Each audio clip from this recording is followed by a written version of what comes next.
بسم اللہ الرحمن الرحیم۔ السلام علیکم اسٹوڈنٹس، آج ہم گریڈ 5 کی اسلامیات کے سبق نمبر 4 کی طرف آتے ہیں۔ آج کے ہمارے سبق کا عنوان ہے عید الاضحیٰ۔ بچوں، آپ نے اس سبق کی بہت توجہ کے ساتھ ریڈنگ کرنی ہے اور اس کو ذہن نشین کرنا ہے تاکہ آپ کو اس سبق کے اوپر اتنا عبور ہو کہ اس میں دی گئی ایکسرسائز آپ خود حل کریں اور سوالات کے جوابات بھی خود ہی لکھیں۔ بچوں، عید کیا ہوتی ہے؟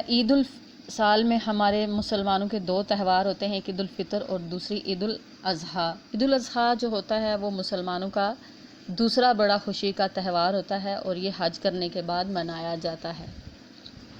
عید الاضحیٰ کے دن ہم حضرت ابراہیم علیہ السلام کے سنت کو دہراتے ہوئے اس بات کا عہد کرتے ہیں کہ ہمیں اللہ تعالیٰ کی راہ میں اپنی سب سے پیاری چیز کو قربان کرنے کے لیے پیش رہنا ہے۔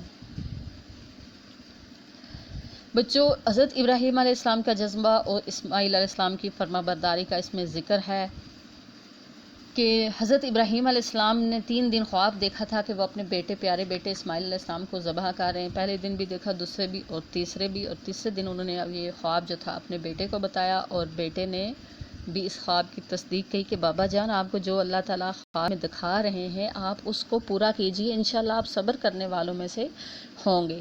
اسماعیل علیہ السلام کا یہ جواب سن کر ابراہیم علیہ السلام جو تھے وہ مطمئن ہو گئے اور اپنے بیٹے کو اللہ کے راہ میں قربان کرنے کا فیصلہ کر لیا۔ دیکھو بچوں، اتنی بڑی قربانی کہ بیٹے کو اللہ کی راہ میں قربان کیا جا رہا ہے، اس قربانی کی مثال نہ کبھی پہلے تھی اور نہ کبھی بعد میں آئی۔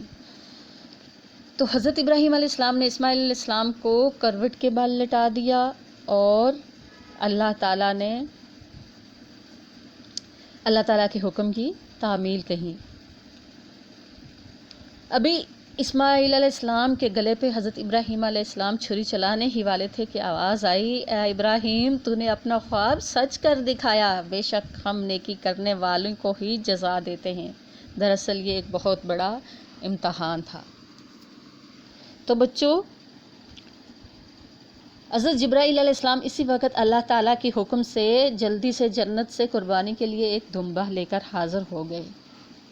ابراہیم علیہ السلام نے اللہ تعالیٰ کے امتحان میں کامیاب ہونے پر شکر ادا کرتے ہوئے دمبہ قربان کر دیا، اور اسی دن سے ہم اس واقعے کی یاد میں قربانی کرتے ہیں۔ اللہ تعالیٰ نے حضرت اسماعیل علیہ السلام کی قربانی کو بہت پسند فرماتے ہوئے قرآن میں فرمایا کہ ہم نے ایک بڑا ذبیحہ اس کے فدیہ میں دے دیا۔ تو بچوں، اسی طرح حج ہے اور قربانی کی جو فرضیت تھی وہ کیوں ہوئی کہ دنیا بھر سے مسلمان حج کرنے کے لیے خانہ کعبہ جاتے ہیں، وہ حج کے ارکان ادا کرتے ہیں۔ 9 ذی الحج کو حج مکمل ہوتا ہے۔ حج مکمل ہونے کے شکر میں اگلے دن یعنی 10 ذی الحج کو عید الاضحیٰ مناتے ہیں۔ اسی دن حلال جانور، اونٹ، گائے، بکرا، دمبا، مینڈا جو بھی ہو، بیل وغیرہ قربان کرتے ہیں۔ پھر جو لوگ حج کرنے والوں میں شامل نہیں مگر صاحب حیثیت ہیں، ان پہ بھی قربانی فرض ہے، وہ بھی اس فرض کو ضرور ادا کرتے ہیں۔ ذی الحج کا مہینہ شروع ہوتے ہی قربانی کے جانور خریدنے کی تیاری شروع ہو جاتی ہے اور اس موقع پر سبھی دلچسپی لیتے ہیں۔ آپ جانتے ہیں کہ آپ کے گھروں میں بھی مختلف جانور قربانی کے لیے لیے جاتے ہیں۔ اب دوسری بات یہاں پہ تیسری بات جو ہے وہ بتائی جا رہی ہے کہ قربانی فرض ہے اور قربانی کا جو جانور خریدتے ہیں اس کے لیے کچھ شرائط ہیں، وہ یہاں پہ بیان کی گئی ہے کہ نقص نہ ہو جانور کے اندر، کوئی زخم، کوئی ٹانگ ٹوٹی ہوئی، کوئی کان، دم، سینگ، کسی کا کوئی زخم نہ ہو، بیمار نہ ہو جانور، دبلا پتلا نہ ہو۔ اس جانور کے خریدتے وقت دکھاوا نہ کیا جائے، جانور کے کھانے پینے کا خیال رکھا جائے، قربانی کے وقت تیز چھری استعمال کی جائے۔